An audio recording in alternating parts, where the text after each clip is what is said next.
Assalamualaikum warahmatullahi wabarakatuh. Alhamdulillahi wahdah, wassalatu wassalamu ala man la nabiyya ba'dah, amma ba'd.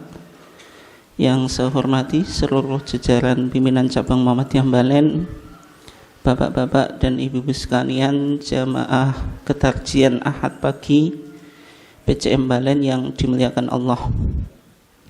Alhamdulillah, pada kesempatan ini kita masih diberikan oleh Allah Subhanahu wa taala nikmat yang berupa kesehatan dan kesempatan, sehingga kita masih bisa tetap istiqomah dalam upaya kita tafaqquh fiddin, mendalami agama melalui kajian ketarjian pada kesempatan pagi yang cerah ini. Salawat dan salam semoga tetap terlimpahkan kepada junjungan kita Nabiullah Muhammad sallallahu alaihi wasallam, keluarganya, sahabatnya, dan seluruh orang yang mengikuti sunnahnya sampai hari kiamat. Bapak dan ibu sekalian yang dimuliakan Allah, insyaallah pada pagi hari ini kita masih melanjutkan topik atau tema yang kita kaji pada minggu yang lalu, yaitu berkaitan dengan topik membumikan ketarjian, penguatan dan tantangan. Kemarin sudah kita bahas bahwasanya di dalam Muhammadiyah sikap minimal yang harus ditempuh oleh warga persyarikatan itu menjadi muttabi', artinya mengetahui putusan dan pandangan tarjih berdasarkan dalil atau hujjah, dan tidak diperkenankan untuk menjadi muqallid atau hanya mengikuti saja tanpa berupaya untuk mengetahui dalil dan argumentasinya. Sehingga taklid itu sikap yang tidak dibenarkan untuk diikuti baik warga persyarikatan, ulamanya maupun secara keseluruhan. Artinya kalau ulamanya saja taklid, itu nanti bagaimana warga persyarikatan secara keseluruhan. Sehingga majelis tarjih sendiri tidak berafiliasi kepada madhab tertentu, meskipun juga tidak anti madhab. Nah, kemudian juga kita sudah kaji tentang kenapa atau alasan kenapa kita mengkaji tarjih. Paling tidak ada 3 alasan ini. Yang pertama, Muhammadiyah sejak lahir itu sudah mengidentifikasikan dirinya sebagai harakah Islamiyah. Wal takum minkum ummatun yad'una ilal khair. Ini ayat yang menginspirasi Mbah Yai Ahmad Dahlan. Yad'una ilal khair itu maksudnya mengajak kepada kebaikan. Kebaikan itu apa? Hai al-Islam, yaitu Islam. Kemudian kebaikan ini diimplementasikan dalam sebuah dakwah, sehingga Muhammadiyah lahir sebagai harakah da'awiyah, gerakan dakwah yang objek dakwahnya itu ya'muruna bil ma'ruf wa yanhauna 'anil munkar. Ada 2 bidang ini, mengajak kepada kebaikan dan mencegah kepada kemungkaran. Kemudian yang ketiga, karakteristik gerakan Muhammadiyah itu adalah harakatu tajdid, gerakan pembaruan. Kemarin juga sudah kita kaji, meskipun rumusan tajdid itu baru muncul atau baru dibahas di Muktamar Tarjih atau Munas Tarjih tahun 1989 di Malang. Nanti bisa dilihat di HPT Jilid 2 yang dipublikasi oleh PDA Malang itu bicara tentang hasil Monas Malang 1989. Di antara yang dibahas tentang pengertian tajdid dan bidang tajdid di Muhammadiyah itu apa gitu. Tetapi bukan berarti spirit tajdid itu belum ada di Muhammadiyah. Sejak awal Muhammadiyah sudah memiliki spirit tajdid ini, yaitu pembaruan. Misalnya Mbah Yai Ahmad Dahlan sudah melakukan pelurusan arah kiblat di Masjid Kauman. Kemudian ketika tidak diperbolehkan di Masjid Kauman, Mbah Yai Ahmad Dahlan meluruskan arah kiblat di musolanya sampai berakhir pada pembakaran. Kemudian menurut murid termudanya Mbah Yai Ahmad Dahlan, Kiai Haji Raden Hajid, di sana dijelaskan Mbah Yai Ahmad Dahlan juga sudah menggunakan hisab. Kemudian 1920-an itu Muhammadiyah sudah memperbarui sistem pengumpulan zakatul fitri. Bahasanya zakatul fitri tidak diberikan kepada mudin, kepada penghulu, tapi boleh diserahkan kepada kelembagaan, yaitu panitia zakat. Meskipun dalam mazhab Syafi'i zakatul fitri itu tidak diperkenankan dibentuk panitia gitu. Tapi karena Muhammadiyah melihat ketika praktek zakatul fitri di masyarakat diberikan mudin, di salah satu buku itu dikatakan di kota gede itu mudin itu mendapatkan zakatul fitri itu bisa dimakan 1 tahun. Dan itu upaya Muhammadiyah dalam tajdid itu. Kemudian juga Muhammadiyah membolehkan khutbah disampaikan dalam bahasa Bumi Putra. Dulu istilahnya itu bahasa Bumi Putra, ya bahasa nasional meskipun belum muncul ya itu, atau bahasa daerah. Yang dalam mazhab Syafi'i khutbah itu diantara syaratnya antakuna bil arabiyah, harus disampaikan dengan bahasa Arab. Nah, sehingga Tuban itu Bapak dan Ibu sekalian itu salah satu daerah yang anti selain bahasa Arab karena cekelan pada mazhab Syafi'i. Sebagian di wilayah Tuban sampai sekarang masih bahasa Arab dalam khutbah itu. Tapi Muhammadiyah memahami esensi dari khutbah itu kan mau'idhah atau memberikan wasiah. Mau'idhah atau wasiah itu kan harus dipahami. Sehingga membolehkan khutbah dengan bahasa Bumi Putra. 1925 itu Muhammadiyah juga melakukan sholat id di lapangan. Sholat id di lapangan itu tentu berlawanan dengan pandangan mazhab Syafi'i yang secara dalam pandangan mazhab Syafi'i sholat id itu lebih baik dilakukan di masjid ya.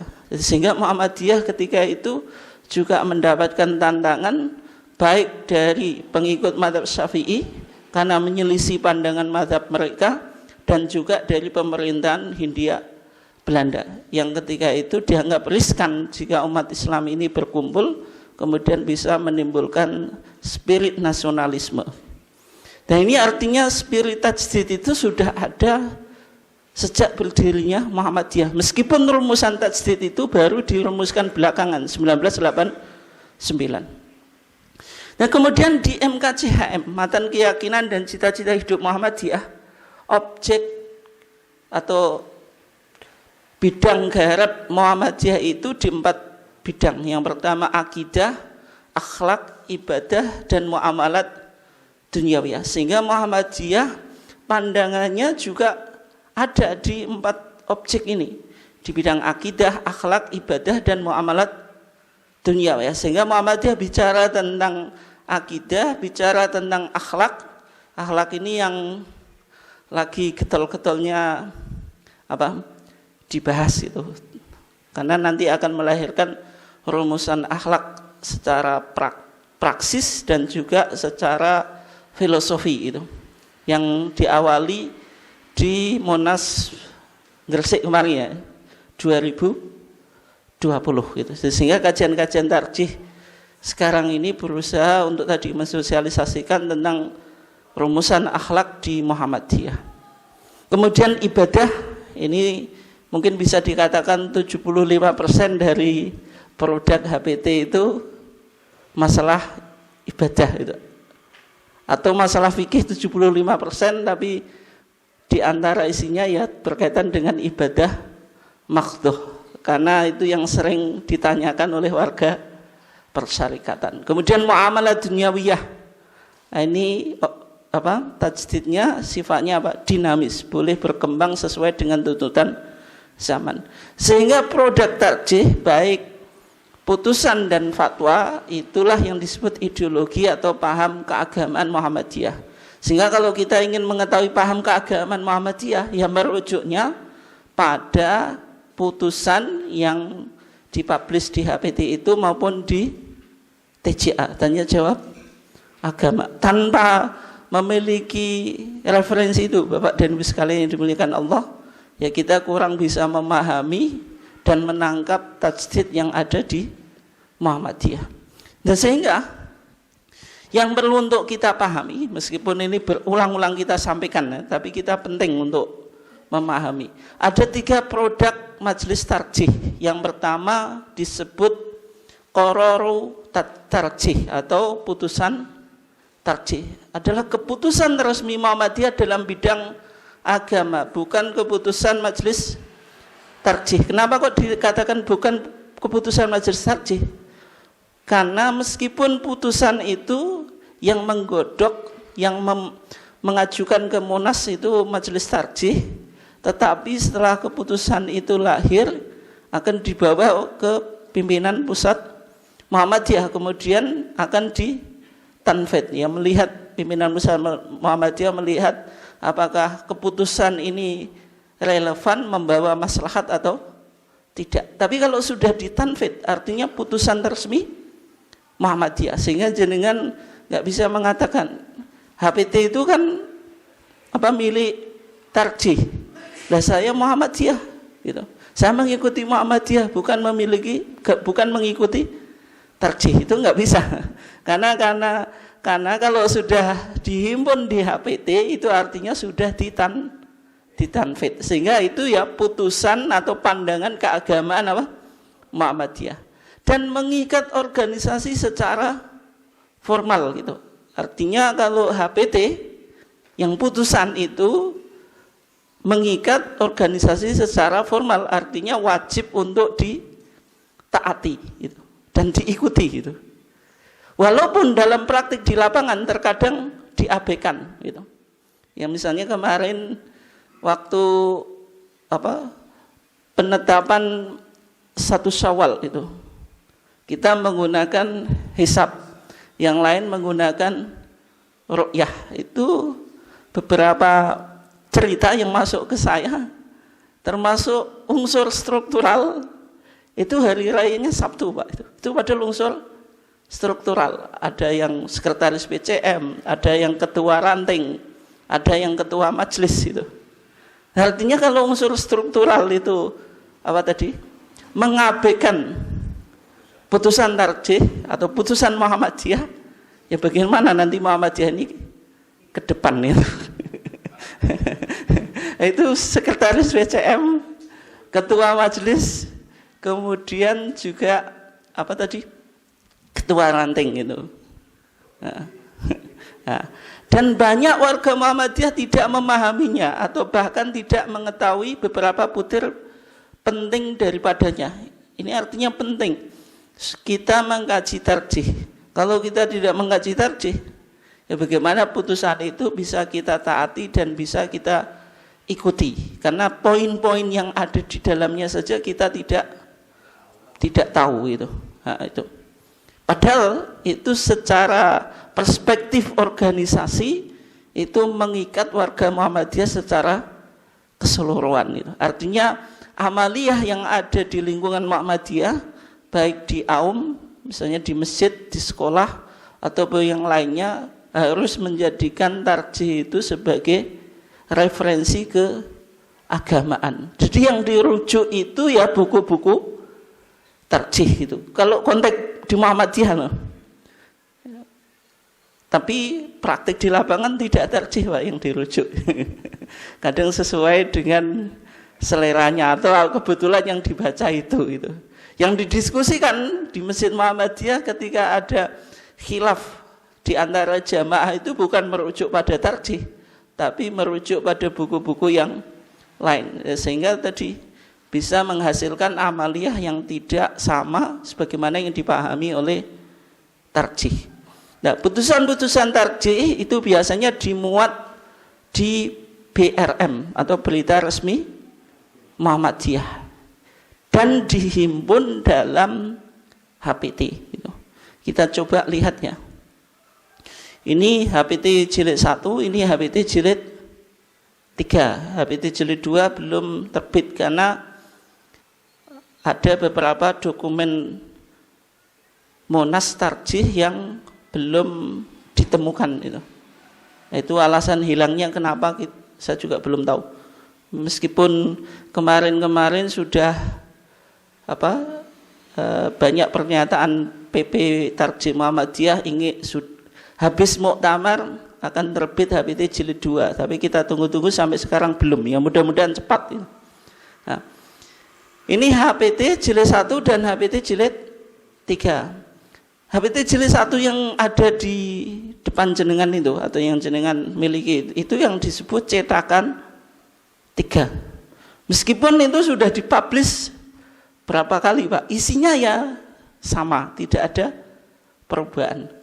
Tapi sebelumnya 1989 itu ada HPT cetakan 1. Ini 1969 ya. Ini masih mencantumkan doa qunut itu.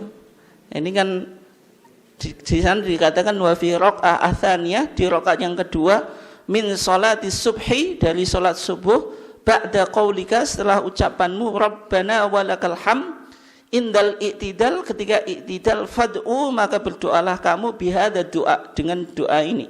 Allahumma hdini fiman hadait wa afini fiman afait wa tawallani fiman tawallait, dan seterusnya itu.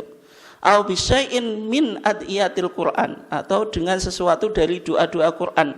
Misal rabbana atina fid dunya hasanah wa fil akhirati hasanah wa qina adzabannar. Ini yang ada di HPT cetakan 1 dan juga HPT cetakan 2 1971, itu yang cetakan 2. Dua-duanya saya punya itu. Yang masih mencantumkan apa? Qunut. Karena qunut itu baru dibahas ulang di Muktamar Tarjih di Wiradisa 1972. Yang hasil kajiannya itu di HPT jenengan yang cetakan 3. Berarti cetakan pertama, cetakan 2 itu belum memasukkan Muktamar Wiradisa 1972. Yang HPT ini Bapak dan Ibu sekalian sering digunakan oleh kelompok di luar Muhammadiyah untuk menyerang Muhammadiyah itu. Nah, termasuk tokoh Jawa Timur itu yang sering apa? Nah, itu mengkritik Muhammadiyah itu pakai buku ini. Nah, karena kebetulan punya dia. Dan juga salah satu pendakwah yang cukup terkenal yang kemarin di Baiat itu, saya ikuti di salah satu videonya, itu menunjukkan buku itu kepada si pendakwah yang cukup populer itu ya, untuk meyakinkan komitmen yaitu tadi terhadap organisasi yang mau diikuti itu. Nah, itu kan artinya apa? Tidak membaca Muhammadiyah secara komprehensif. Ya memang betul, sejak Mbah Yai Ahmad Dahlan sampai 1972 atau sebelum lahirnya putusan Wiradisa 1972, Muhammadiyah itu dalam putusan resminya masih menggunakan qunut. Tapi bukan berarti itu salah, karena Muhammadiyah dalam wawasan ketarjiannya kan ada apa? Wawasan keterbukaan. Artinya putusan dan pandangan Muhammadiyah itu boleh dikaji ulang jika majelis tarjih menemukan dalil yang lebih kuat. Maka majelis tarjih tidak akan segan merubah putusan yang sudah diputuskan itu. Sebagaimana dalam masalah apa? Qunut. Banyak putusan Muhammadiyah yang direvisi. Misalnya kriteria awal waktu subuh dari minus 20 derajat sebagaimana dalam HPT jilid 3 itu menjadi minus 18 derajat, mundur 2 derajat, karena 1 derajat 4 menit berarti kita mundur 8 menit. Itu artinya prinsip keterbukaan tadi atau infitah itu. Apakah semacam ini salah atau linya-linya Pak? Itu biasanya susah kita menjelaskan kepada orang awam yang ngolah-ngaleh itu, yang belajar itu mau instan Pak, pokoknya tahu sesuatu ya untuk seumur hidup. Padahal kalau kita bicara fikih itu permasalahannya itu kebanyakan ijtihadiyah, wilayah ijtihad. Artinya kebenarannya itu probable, tidak sertatif. Artinya bisa berkembang dan berubah. Imam Syafi'i saja punya qaul qadim, punya qaul jadid. Itu levelnya Imam Syafi'i. Imam Ahmad itu dalam satu masalah menyebutkan lebih dari satu riwayat. Ada 2 riwayat, ada 3 riwayat. Itu menunjukkan pandangan Imam Ahmad itu beragam gitu. Kenapa? Karena tadi itu wilayah ijtihadiyah, sehingga dalam kajian fikih seorang ahli fikih merubah pandangannya itu biasa. Justru kalau tidak berubah itu artinya ijtihadnya tadi stagnan, tidak pernah berkembang. Sehingga di Muhammadiyah pun semacam itu. Dulu kunut, sekarang tidak kunut itu. Ya karena mungkin kita sudah terbumbui politik identitas, Pak ya. Seolah-olah identitas Muhammadiyah dulu ya tidak pernah kunut, lahir tiba-tiba anti kunut, bukan semacam itu. Nah, gitu. Oke. Kemudian ini BRM ya, BRM itu berita resmi Muhammadiyah. Ini misalnya contohnya yaitu Munas Tarjih ke-29 tahun 2015 di Jogja ya. Ini di sana dirumuskan dua hal. Yang pertama fikih kebencanaan, yang kedua tuntunan sholat. Ini kalau jenengan lihat di HPT jilid 3 itu sebelumnya tanfidnya itu dipublish di BRM. Ini ada versi PDF-nya Pak, jenengan bisa download. BRM Munas Tarjih 2015 itu. Isinya sama dengan HPT jilid 3 yang jenengan miliki itu. Kalau BRM dulu Pak, itu namanya Bueh Kongres. Ini contoh Bueh Kongres ke-26. Ini di Jogja tahun 1937.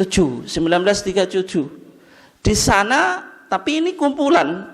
Kalau sekarang kan ini khusus majelis tarjih. Kalau dulu putusan Muhammadiyah secara lengkap dari Aisyah, Pemuda, Majelis Tanwir, dan Majelis Tarjih. Ini isinya apa? Banyak, karena dulu putusannya kan belum sebanyak sekarang gitu. Ya di antaranya 1937 tadi ini membahas tentang Robbi Firli Amin. Itu dalam HPT kita Pak. Kan setelah waladhdallin disuruh baca apa? Amin. Nanti jenengan lihat di kitabus shalah. Dulu tidak langsung amin, tapi Robbi Firli Amin. Ya wali walidayya wali jamil muslimina amin itu dalam mazhab Syafi'iyah. Tapi yang Robbi Firli itu ada dalilnya. Yaitu hadis Wa'il ibn Hujr Al-Khadrami. Itu nanti jenengan bisa cek di kitab Fikih Islami Sulaiman Rasyid. Itu kitab fikih dalam bahasa Indonesia yang pertama Pak, yang lengkap nih. Hasan itu sudah awal, misalnya tuntunan sholat itu 1929, 1930-an lah, sekitar itu ya. Tapi itu Hasan itu kan tulisannya kan parsial, tidak fikih secara lengkap, maksudnya dari kitab Thaharah sampai akhir. Hasan itu sudah menerbitkan tuntunan sholat, tapi kan tidak lengkap, hanya membahas sholat. Dan Sulaiman Rasyid itu pertama kali yang menulis buku fikih dalam bahasa Indonesia pertama kali itu. Dan di situ mencantumkan tadi hadis Wa'il ibn Hujr Al-Hadrami tentang apa? Robbi Firli Amin itu. Ya memang penanya itu baca buku itu Pak. Itu. Kemudian ditanyakan kepada Majelis Tarjih itu. Ada di TJA kita. Setelah itu Majelis Tarjih menjawab, memang di HPT kita, di Kitabus Shalah 1929, dulu pernah mencantumkan Robbi Firli Amin. Saya cek, karena saya punya fotokopian kitab sembahyang dulu namanya. Kitab Shalah itu dulu terjemahnya yang Indonesianya Kitabus Sembahyang, kitab sembahyang. fotokopian tapi. Itu saya punya, itu saya cek ternyata ada Rabbi Firlinya betul itu. Ya itu. Nah sehingga setelah 1937 sebagaimana yang HPT jenengan miliki itu sudah tidak ada Rabbi Firli Amin. Ini penting Bapak dan Ibu sekalian. Nanti suatu saat kita kaji ya, biar kita tahu baca tarjih itu ada historitas, ada sejarahnya, termasuk sejarah tag HPT kapan direvisi itu sebenarnya bisa kita telusuri ya. Tapi kalau jenengan baca sendiri itu tidak mungkin sampai pada kesimpulan itu. Pokoknya ya sekedar baca gitu. Ya termasuk tadi kunut ternyata ada sejarahnya. Dulu pernah ada tagnya, sekarang sudah tidak ada. Nah itu kalau jenengan nggak kuat di situ, nanti dengar tadi kelompok yang menggunakan HPT kita, oh itu dulu Muhammadiyah kunut. Akhirnya jenengan goncang ke Muhammadiyahnya kan. Ya karena tidak tahu kesejarahan. Itu nggak sesuai dengan Ahmad Dahlan. Ya, artinya kan itu sudah dibahas di setelah lahirnya apa? Di SM setelah lahirnya kitab atau ditemukannya kitab fikih apa? Jilid telu itu. Muhammadiyah bukan Dahlaniyah kan itu. Ya, ini contoh kitab putusan tarjih petilan. Petilan itu maksudnya dipetil ya. Maksudnya dipublish secara parsial. Kitab Busyam hasil Kongres ke-29 tahun 1939 ya. Tapi ini dipublish 1940. Ini dulu kayak ini. Kitab Busyam. Ini saya masih punya. Apa? Punya ini. Tapi mahal Pak buku ini. Saya belinya juga mahal. Ya karena sudah masuk kitab lawas atau antik ya. Meskipun isinya cukup berapa lembar tapi jualnya ya cukup mahal. Kemudian ini kitab Hajj, putusan Majelis Tarjih dalam Muktamar ke-32. Ini pun dicetak beberapa cetakan. Ini cetakan ke-1. Jadi dulu semacam itu ya. Ya. Sehingga dari kitab-kitab ini nanti kitabut Thaharah, kitabus Shalah, kitabul Iman, kitabuz Zakah, kitabul Janaiz atau jenazah itu dulu dipublish secara parsial ini, dan satu kitab itu dicetak beberapa kali cetakan dan terkadang mengalami perubahan. Itu penting data-data semacam itu. Nah, sehingga setelah itu buku-buku itu atau kitab-kitab ini dipublish menjadi HPT-nya jenengan itu. Makanya apa disebut HPT, Himpunan Putusan Tarjih. Nah, kalau kita nggak ngaji semacam itu nggak mungkin sampai kesimpulan itu Pak. Pokoknya adanya HPT itu, punya juga satu saja itu. Sehingga tadi membaca teks HPT ya tidak akan menjiwai atau tidak tahu sejarahnya. Kemudian ada juga publikasi parsial dari HPT, misalnya Adabul Mar'ah fil Islam, Al-Amwal fil Islam. Adabul Mar'ah fil Islam ini hasil Muktamar Tarjih ke-20 di Garut 1976. Ini penting untuk dikaji ibu-ibu Aisyah itu. Adabul Mar'ah fil Islam, termasuk Muhammadiyah membolehkan wanita menduduki jabatan publik. Ini tentu berlawanan dengan kelompok-kelompok yang yang cukup keras, yang literal. Tidak boleh wanita itu hanya domestik gitu. Kemudian Al-Amwal fil Islam ini bicara tentang harta-harta dalam Islam itu. Termasuk melengkapi kitab zakah kita yang ada di HPT jilid 1 gitu. Dan nanti buku-buku ini meskipun sudah dipublish secara parsial itu nanti akan masuk ke HPT jilid 2 gitu. Yaitu kita tunggu-tunggu Pak. Biar enggak membingungkan ya, rata-rata ketika orang Muhammadiyah ditanya ya HPT ya 1 2 3 itu. Saya sudah punya jilid 1 dan jilid 3. Jilid 2-nya belum punya, saya bingung nyari di mana. Ya memang belum dipublish kok mau dicari di mana. Oke. Yang kedua, Yang kedua itu fatwa. Fatwa adalah jawaban majelis tarjih terhadap pertanyaan masyarakat mengenai masalah-masalah yang memerlukan penjelasannya dari segi hukum syariat. Artinya kalau fatwa itu ada mustafti, orang yang meminta fatwa, ada mufti. Sehingga mustafti ini mengajukan pertanyaan yang dulu pertanyaannya itu lewat SM, Suara Muhammadiyah. Kemudian sama SM tadi diajukan ke tim fatwa tarjih. Kemudian tim fatwa tarjih ini muftinya Pak, tapi mufti secara kelembagaan, karena model ijtihad kita kan ijtihad apa? Jama'i. Jadi bukan seorang ustadz tarjih yang memberikan fatwa, tapi kelembagaan itu. Kemudian disidangkan oleh majelis tarjih atau tim fatwa majelis tarjih yang biasanya sidangnya setelah hari Jumat.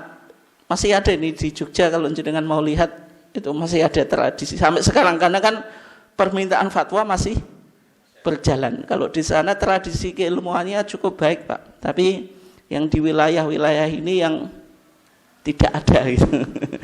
Kurang begitu mentradisi. Nah sehingga setelah lahir fatwa tarjih itu nanti akan dipublish di SM juga dalam kolom tanya jawab agama. Jadi kalau jenengan baca SM itu ada rubrik tanya jawab agama, itu berarti hasil dari fatwa tarjih. Kemudian dari tanya jawab agama ini Pak, nanti dihimpun secara sendiri, lahirlah apa? TJA, tanya jawab agama, yang jumlahnya sekarang sudah 8. Tapi fatwa kita Pak, banyak yang belum dipublish. Tapi jenengan bisa mengakses secara online. Di online itu ada di website fatwa tarjih ya. Itu nanti jenengan searching aja fatwa tarjih Muhammadiyah, akan muncul fatwa-fatwa majelis tarjih yang secara umum itu belum dipublish di TJA gitu. Tapi kalau jenengan punya SM, langganan SM, yang itu silakan di inventaris. Nanti itulah yang disebut apa? Fatwa tarjih gitu. Kemudian bagaimana fatwa tarjih ini? Apakah mengikat secara organisatoris atau tidak gitu? Kalau putusan tadi kan mengikat secara organisatoris, tapi kalau fatwa itu tidak mengikat baik terhadap organisasi maupun anggota sebagai perorangan. Bahkan fatwa tersebut dapat dipertanyakan dan didiskusikan kembali. Artinya tingkatan yang paling tinggi putusan, karena putusan itu wajib untuk diikuti. Tapi kalau fatwa itu sekedar saran, karena fatwa itu secara umum rekomendasi atau saran, sehingga tidak mengikat secara organisasi. Ini yang ditulis oleh Profesor Syamsul Anwar Pak, di awal atau di pendahuluan TJA jilid 5 itu ada kata pengantar dari Profesor Syamsul Anwar. Tapi sebagian ulama Muhammadiyah gitu, ya meskipun fatwa itu ya wajib diikuti. Kalau kita di Muhammadiyah tidak mengikuti fatwa tarjih, terus mau mengikuti fatwa siapa kan gitu. Itu. Meskipun tadi secara hierarki tingkatan paling tinggi apa? HPT. Jadi HPT baru TJA. Kalau HPT itu wajib untuk diikuti. Kalau TJA itu sekedar saran. Tapi kalau tidak kita ikuti, terus mau mengikuti fatwa siapa? Kemudian yang ketiga, wacana. Wacana itu gagasan-gagasan atau pemikiran yang dilontarkan dalam rangka semangat berijtihad yang kritis serta menghimpun bahan atau ide mengenai berbagai masalah aktual dalam masyarakat. Nah, wacana ini biasanya penulisnya bisa perorangan, bisa tim, tapi intinya wacana ini hanya sekedar gagasan-gagasan atau ide-ide untuk memancing semangat ijtihad.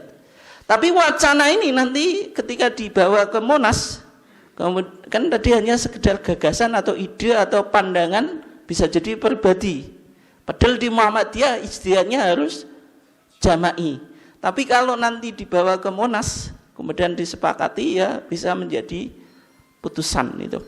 Nah, contoh wacana ya, wacana itu misalnya di publikasi Majelis Tarjih, ada jurnal Tarjih, dulu ada buku Jihad dan Terorisme dan sebagainya. Ini hanya sekedar wacana, artinya tidak memiliki konsekuensi apapun, tidak mengikat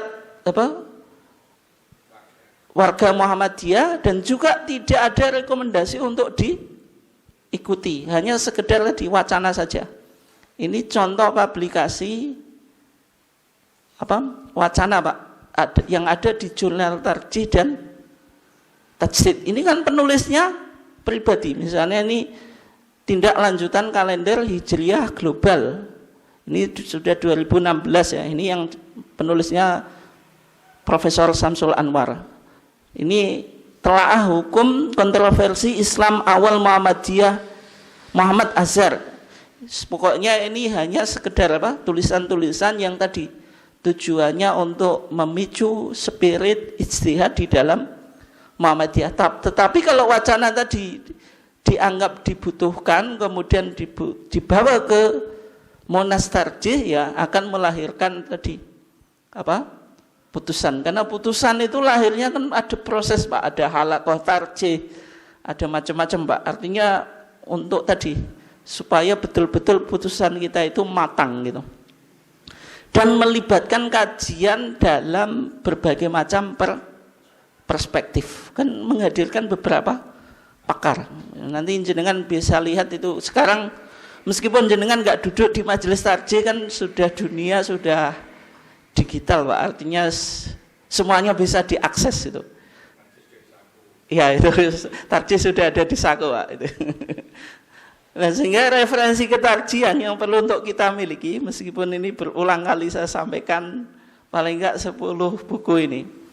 HPT jilid 1 dan jilid 3, kemudian TJA 1 sampai 8 itu. Ya minimal kalau berat untuk beli secara perorangan, ya tadi bisa ranting, cabang, Masjid Muhammadiyah kalau itu wajib lah itu.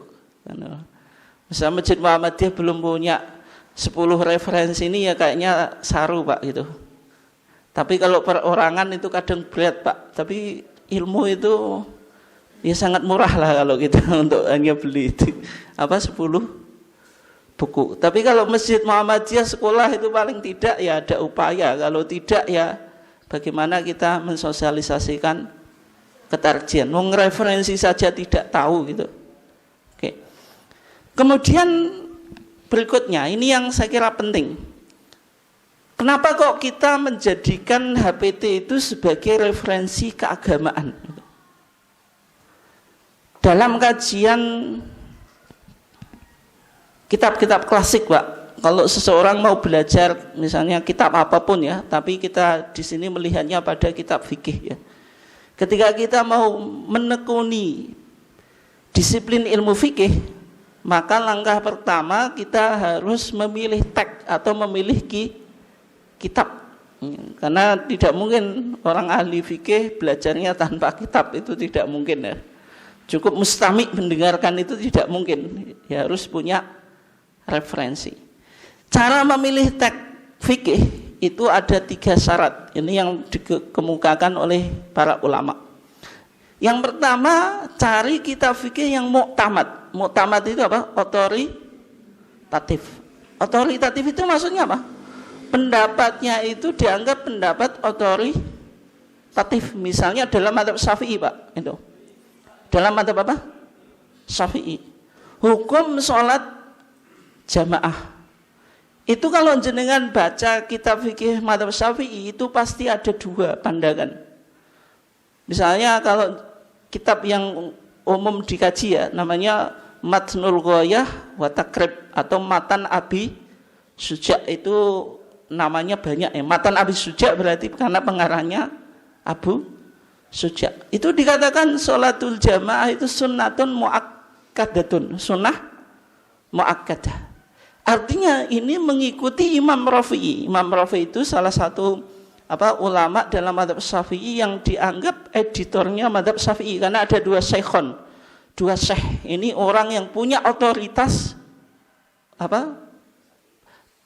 pengetahuan dalam mazhab Syafi'i. Yang pertama Imam Rafi'i, yang kedua Imam Nawawi.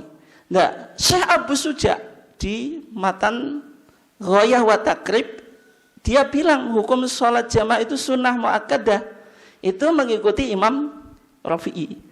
Tapi setelah Imam Rafi'i lahir Imam Nawawi. Imam Nawawi itu dianggap lebih otoritatif daripada Imam Rafi'i. Jika bertentangan pendapat Imam Nawawi dengan Imam Rafi'i, dianggap pendapat mazhab itu ya Imam Nawawi. Tapi kalau dua-duanya sepakat, baik Imam Rafi'i dan Imam Nawawi, itu lebih kuat berarti. Itu pendapat yang secara hierarki paling tinggi, itu disebut qaul mu'tamad, pendapat yang otoritatif. Nah, sehingga pernyataan tadi Syekh Abu Suja dalam matan takrib atau Ghayah wa Takrib itu bilang salat jamaah itu sunatun muakkadatun, itu sama pensyarahnya, yaitu kitabnya Fathul Qarib Mujib yang ditulis oleh Ibnu Qasim Al-Ghazi. Itu dijelaskan kalau qaul yang muktamad menurut Imam Nawawi itu fardu kifayah. Berarti dalam mazhab Syafi'i yang betul, yang qaul muktamadnya hukum sholat jamaah itu fardu kifayah. Sama dengan majelis tarjih. Nanti jenengan lihat di TJA. Karena itu kompromisasi dari dua dalil yang kontradiksi. Ada dalil yang seolah-olah mewajibkan, ada yang tidak. Tapi yang tidak mewajibkan itu kuat, Pak. Pasti jenengan dalilnya hafal apa? Sholatul jamaati afdalu min sholatil fadhi bisab'in wa isyrina darajah. Ini kesimpulannya wajib atau sunnah, Pak? Sunnah. Kenapa sunnah? Kenapa enggak sunnah? Enggak, kalau jenengan disuruh nyimpulkan kenapa kok di sini hukumnya sunnah? Karena ada dua hal yang dibandingkan, Pak. Kan tadi ya, yang diutamakan atau yang dibandingkan. Dan Nabi itu tidak boleh membandingkan sesuatu yang tidak boleh dengan yang boleh, atau halal dengan haram. Pasti sesuatu dua hal yang dibandingkan itu sama-sama boleh. Yang membedakan afdoliyah atau keutamaan gitu. Itu kenapa kok tidak dihukumi wajib, sehingga menempuh kompromisasi, yaitu fardu tapi kifayah, tidak fardu ain. Itu kesimpulan tarjih sama mazhab Syafi'i itu sama. Tapi mazhab Syafi'i yang qaul mu'tamadnya siapa? Imam Nawawi gitu. Nah, artinya memilih kitab fikih itu harus mu'tamad gitu. Bukan sekedar ngaji kitab fikih mazhab Syafi'i gitu.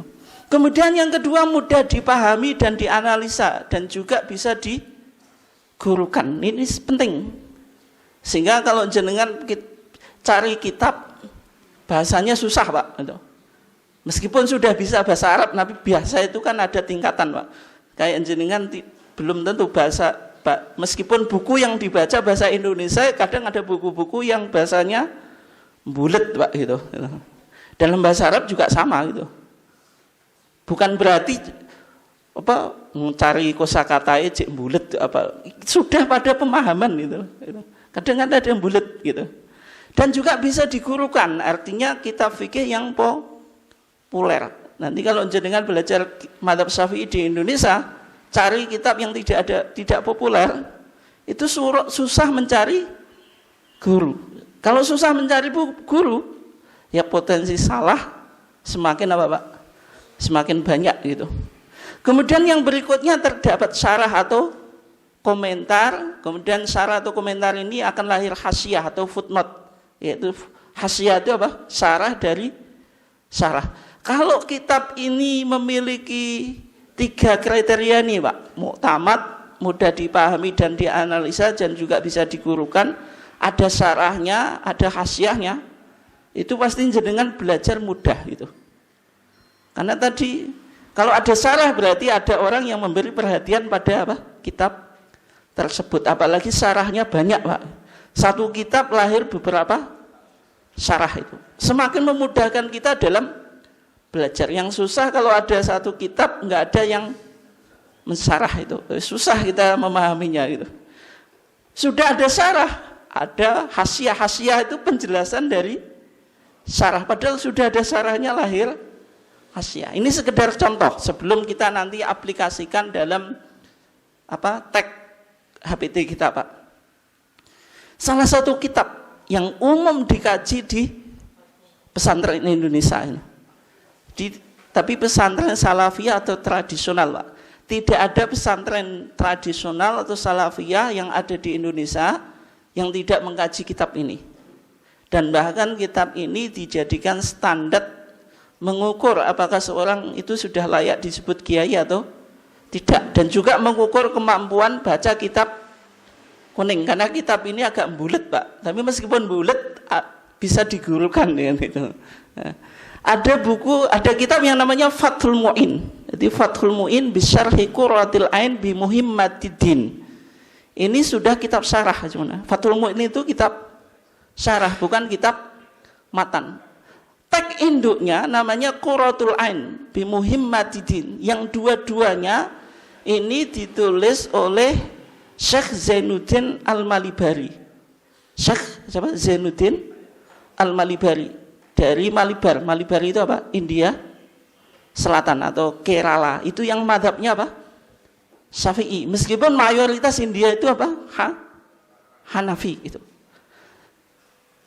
Beliau ini sangat otoritatif karena apa? Muridnya Ibnu Hajar Al-Haytami. Muridnya siapa? Ibnu Hajar Al-Haytami, seorang ulama dalam madhab Syafi'i yang dia statusnya muhakkik. Muhakkik itu memverifikasi lagi pandangan Imam Nawawi dan Imam Rafi'i. Jadi setelah Imam Nawawi dan Imam Rafi'i lahir jadi Ibnu Hajar Al-Haytami dan Al-Imam Ramli. Nah, sehingga Syekh Zainuddin Al-Malibari ini cukup otoritatif. Artinya kitab ini tadi Qurratul Ain ini kitab induk, kemudian di syarah. Kemudian ulama Indonesia Pak, Mbah Yai Nawawi Bantani, yaitu siapa? Kakeknya Ma'ruf Amin itu, Pak Ma'ruf Amin. Itu mensyarah kitab Qurratul Ain ini menjadi apa? Nihayatuz Zain. Itu. Nah, kitab ini di samping sudah disyarah oleh penulisnya, tapi juga ada hasiah, lahirlah hasiah I'anatit Tholibinya ditulis oleh Syekh Abu Bakar Sato Ad-Dimyati yang beberapa pertemuan yang lalu. Kitab ini setelah dikaji, meskipun itu masih perlu untuk dibuktikan lagi Pak, memiliki hubungan genealogi keilmuan Mbah Yai Ahmad Dahlan. Mbah Yai Ahmad Dahlan itu salah satu gurunya yaitu Syekh Abu Bakar Sato Ad-Dimyati. Sehingga Mbah Yai Ahmad Dahlan yang dulu namanya Muhammad Darwis, karena tradisi di Nusantara dulu orang haji itu kan tidak hanya haji tapi juga belajar agama. Kemudian setelah haji ganti nama. Nah, yang merekomendasikan nama Ahmad Dahlan itu Syekh Abu Bakar Sato Ad-Dimyati, yaitu pengarang kitab apa? I'anatut Tholibin gitu. Pengarang kitab I'anatut Tholibin. Kenapa Syekh Abu Bakar Sato Ad-Dimyati itu merekomendasikan nama Ahmad Dahlan? Karena guru beliau, guru Syekh Abu Bakar Sato Ad-Dimyati namanya Zaini Dahlan. Artinya memberikan nama berharap kalau Muhammad Darwis ini mewarisi keilmuan gurunya gitu. Tapi ya kitab ini sekarang dan belum ditemukan sejauh mana pengaruh kitab ini terhadap misalnya pemikiran Mbah Yai Ahmad Dahlan. Apalagi setelah lahir Majelis Tarjih, kitab ini semakin tidak populer Pak. Tapi ada beberapa kajian yang mencoba mencari sebenarnya genealogi pemikiran Mbah Yai Ahmad Dahlan itu dari mana. Di antaranya dalam bidang fikih berguru pada Syekh Abu Bakar Sato Ad-Dimyati.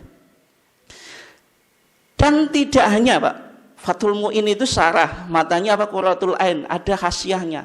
Ternyata buku ini memiliki referensi induk. Referensi induknya dari tadi Ibnu Hajar Al-Haytami menulis buku namanya Tuhfatul Muhtad bi Syarhil Minhaj. Ini syarah Minhajut Thalibinya Imam Nawawi, dan kitab ini Pak dalam mazhab Syafi'i sekarang itu dijadikan referensi. Jadi ada dua kitab ya, Tuhfatul Muhtaj itu Ibnu Hajar Al-Haytami, yang kedua Nihayatul Muhtaj Imam Romli. Itu kalau kitab ini sepakat itu berarti qaul mu'tamad, qaul yang otoritatif itu.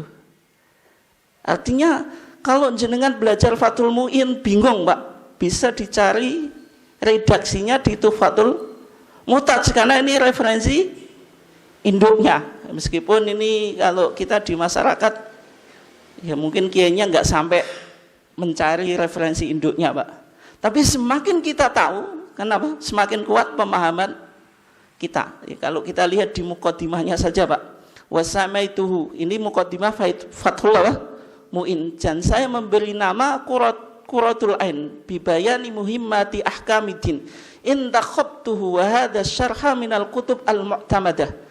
Maksudnya dijelaskan referensinya dari kitab-kitab otoritatif dalam mazhab Syafi'i li Syaikhina Khatimatil Muhaqqiqin Syihabuddin Ahmad Ibn Hajar Al-Haytami. Ini menunjukkan referensi primernya apa? Dari Ibnu Hajar Al-Haytami, sehingga Fathul Mu'in itu betul-betul otoritatif karena merujuk pada sosok Ibnu Hajar Al-Haytami. Sehingga contoh misalnya tentang wanita itu kalau mau puasa wajib izin pada suami. Meskipun ini kita kaji Pak, kemarin majelis harji menggunakan metode istiqra' maknawi dan teori jenjang hukum, melihat hadis itu tidak hanya satu hadis tapi juga dua hadis. Tidak hanya seorang istri yang meminta meminta izin, tapi juga suami. Pernah kita sampaikan kan, itu termasuk tajdid dalam Muhammadiyah. Tapi redaksinya Pak sama Pak, wa yahrumu, dan haram ala zaujah atas wanita antasuma, yaitu puasa tatawuan, puasa tatawu, au qadha'an muwassa'an, atau qadha' yang waktunya luas ya. Wa zauju hadirun, dan suaminya itu ada, illa bi'ni, kecuali dengan izinnya. Au alima ridhahu, atau ilmi ridhahu, atau dia mengetahui keridhoannya. Ternyata ini di Fathul Mu'in Pak. Di Tuhfatul Muhtaj sama redaksinya, wa yahrumu ala zaujati antasuma tatawuan au qadha'an muwassa'an wa zawjuha hadirun illa bi'nihi au alima ridhahu kama ya'ti. Artinya kan sama. Kalau sama berarti buku itu banyak yang syarah, karena nanti jenengan bisa memahami Fathul Mu'in dari syarah Tuhfatul Muhtaj. Dan juga redaksi Fathul Mu'in ini berasal dari kitab Tuhfatul Muhtaj yang cukup otoritatif dalam mazhab Syafi'i. Ini sekedar contoh Pak. Terus apa pentingnya kita mengetahui tadi Pak, cara memilih teks dalam mazhab Syafi'i. Kita bisa terapkan dalam HPT. Waktunya masih lama enggak Pak? Yaitu kita coba lihat ya, relasi TJA dengan HPT. Kenapa TJA itu penting? Ya. Untuk memahami HPT. HPT itu tag induk. Tag induk itu secara umum pasti global Pak. Global itu tidak memperinci masalah. Makanya ketika bicara sholat cuma menjelaskan sifat sholat. HPT kita pernah berbicara rukun sholat Pak? Ya tidak gitu. Sehingga butuh penjelasan. Maka TJA itu mensyarah HPT. Ini fungsi pertama. Yang kedua Pak, menetapkan hukum baru. Maksudnya ada sebuah hukum yang belum dibahas di HPT. Itu bisa ditemukan di TJA. TJA fatwa itu lebih Pak? Lebih efektif dalam menjawab permasalahan daripada HPT. Kenapa Pak? Karena HPT itu lahir dari Munas. Munas itu 5 tahun itu hanya sekali. Hasilnya itu sedikit. Tapi permasalahan yang berkembang di masyarakat itu tiap hari ada permasalahan baru, Pak. Nah, kalau kita menunggu HPT, berarti banyak permasalahan yang tidak dibahas di Muhammadiyah, sehingga butuh fatwa, sehingga TJA itu bisa memberikan atau menetapkan hukum baru. Tapi paling penting dari TJA itu menjelaskan teks HPT. Artinya kalau jenengan baca HPT saja itu bisa jadi nggak paham. Penjelasannya ada di TJA. Contoh, Pak, ini waktunya cepat ya, 5 menit lagi mudah-mudahan selesai. Contoh doa iftitah itu di HPT kita cuma nggak ada redaksi apa, tsummakro, kemudian bacalah doa al-iftitah, doa iftitah. Tidak dijelaskan hukumnya wajib atau sunnah itu. Maksudnya wajib itu termasuk rukun sholat atau tidak. Kan kalau wajib di dalam ibadah namanya apa, Pak? Rukun. Tapi kalau wajib di luar ibadah syarat itu. Namanya rukun itu pasti di dalam ibadah. Misalnya baca Al-Fatihah itu rukun dalam ibadah atau di luar ibadah? Dalam. Istiqbalul kiblah, menghadap kiblah, wajib. Itu syarat. Kenapa syarat? Karena di luar ibadah sebelum melakukan ibadah, nggak mungkin dengan Allahu Akbar baru cari kiblat, itu nggak mungkin. Nah, di sini doa iftitahnya apa? Suruh baca doa iftitah, tapi tidak dijelaskan statusnya, yaitu Allahumma ba'id baini dan seterusnya ya. Dan semacam ini kan perlu untuk apa? Penjelasan. Yang bisa menjelaskan apa? TJA gitu. Meskipun tidak ada penjelasan di TJA gitu. Karena tidak semua TJA apa? Ada penjelasannya. Misalnya kita cari di hadis pokok dalam masalah apa? Salat ya. Hadis pokoknya apa? Hadis Abu Hurairah yang ada di Bulughul Maram. Idza qumta ila sholati fa asbil wudu tsumma istaqbilil qiblah fakabbir. Berarti takbiratul ihram apa? Wajib. Tsumma qra' ma tayassara ma'aka minal Qur'an. Maksudnya suruh baca Al-Fatihah. Tidak menyebutkan doa iftitah, berarti hukumnya apa? Sunnah gitu. Itu kan penting. Artinya HPT kita itu enggak menjelaskan hukum, perlu untuk disarah atau kita cari pemahaman status hukum Al-Fatihah itu apa. Kemudian karena waktu kita kayaknya sudah siang ya, itu ada varian dalam doa Allahumma ba'id itu. Nggak tahu jenengan yang variannya yang mana gitu. Intinya cukup dalam, Pak. Ini jangan disepelekan, doa iftitah bisa jadi ini Allahumma ba'id. Pada ditanya itu versi siapa? Ya nggak tahu gitu. Pokoknya Allahumma ba'id ini yang saya hafal. Kalau ilmu itu ketika dicari semakin dalam, meskipun permasalahan sepele soal Allahumma ba'id itu melahirkan beberapa redaksi, dan yang dipilih di HPT itu redaksi mana itu kan perlu untuk dikaji. Kalau jenengan tidak pakai guru, Pak, itu nggak mungkin sampai kesimpulan tersebut itu. Oke ya, mungkin sekian karena waktu kita sudah siang kayaknya. Ya, ada pertanyaan atau enggak ini? Padahal baru 7.13 ini. Monggo kalau ada. Biasanya 7:30 ini. Enggak ada ya? Oke, kalau enggak ada kita tutup kajian kita dengan bacaan hamdalah. Assalamualaikum warahmatullahi wabarakatuh.